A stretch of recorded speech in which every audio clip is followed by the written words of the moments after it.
भाई साहब दस्से की दुकान कितना के चेर पुरानी है? सर ये 1947 तो है जी अपनी दुकान। ठीक है। वो तेरे फादर साहब का? मेरे दादा जी ने शुरू किया सी भाजी काम इतने, तो फिर उस तो बाद मेरे पापा ने ज्वाइन किया, तो पापा ने नियर अबाउट 50 ईयर्स काम किया इतने। हम पिछले 5-6 साल तो मैं देख रहा।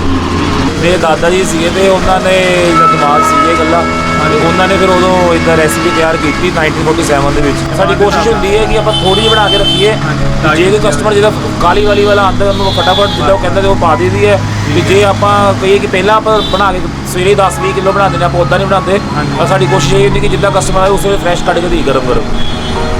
एक क्रिस्पी होंगी भाई नॉर्मल जलेबी नाल ना, आप मैदा और दाल मिक्स करते हैं, तो एक क्रिस्पी होंगी भाई नॉर्मल जलेबी तो कल्ली मैदे की होंगी है। तो आप ये अपना वधिया क्वालिटी का घ्यो वगैरह खाने जो सब यूज़ करके अपनी रेसिपी तैयार करके फिर आप दाल वाली जलेबी बनाते हैं। तो जो छोटे बच्चे होंगे ना, जिदा उन्होंने एंटीबायोटिक्स आप ज़्यादा हार्ड नहीं दे सकते, तो अपने जिदा जलेबी का जो मिठास होंगी है तो घ्यो होंगे, तो उनका जो इकट्ठा मिक्सचर बनता है वो बच्चों का चैस्ट कंजैशन वगैरह जिदा होंगी है उन्होंने क्लीयर आउट करने वास्ते जो वधिया हैल्पफुल रहता है। तो सेल ਹੁਣ ਤਿਉਹਾਰਾਂ ਦੇ ਦਿਨਾਂ ਵਿੱਚ ਕਾਫੀ ਅੱਜਕੱਲ ਹੋ ਰਹੀ ਹੈ ਅੱਜ ਕੱਲ੍ਹ ਸਰ ਜਿੱਦਾਂ ਕਹਿ ਲਓ ਕਿ ਸੋਡਲ ਤੋਂ ਬਾਅਦ ਦੁਸ਼ਹਿਰਾ ਜਦੋਂ ਆਉਂਦਾ ਹੈ ਅਪ ਟੂ ਦੀਵਾਲੀ ਬਾਕੀ ਸੇਲ ਠੀਕ ਚੱਲਦੀ ਰਹਿੰਦੀ ਹੈ।